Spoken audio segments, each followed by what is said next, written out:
Hi everyone, তোমরা তো পুঁটি মাছের টক প্রায় সকলেই খেয়েছো। আজকে সেই রান্নাটাই সিম্পল ভাবে করে দেখাবো। অনেক দিনের পুরনো তেঁতুল আমার বাড়িতে রাখা থাকে, এটা কিন্তু অনেক উপকারী। তাই প্রথমেই আমি এটাকে জলের মধ্যে ভিজিয়ে রাখবো বেশ কিছুক্ষণ, আর তারপর গলে গিয়ে এরকম একটা কাত তৈরি হয়ে যাবে। আর পুঁটি মাছের গায়ে আমি লবণ হলুদ মাখিয়ে নিচ্ছি। এরপর কিন্তু মাছটাকে আমি একটু রেস্টে রেখে ভেজে নিচ্ছি।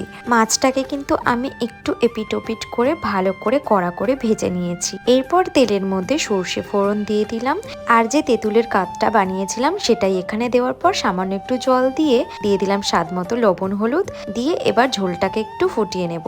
ঝোলটা ফুটে উঠলে ভাজা মাছগুলো দিয়ে কিন্তু একটু ফুটিয়ে নামিয়ে নিলেই কিন্তু রেডি হয়ে যাবে আজকে কিন্তু কালো তেঁতুলের পুঁটি মাছের টক। এই রেসিপিটা কিন্তু খুব ভালো খেতে লাগে। তোমরা কারা কারা খেয়েছো আমাকে কমেন্টে অবশ্যই জানিও। আর তোমরা ভালো খাও, ভালো থেকো, বাই।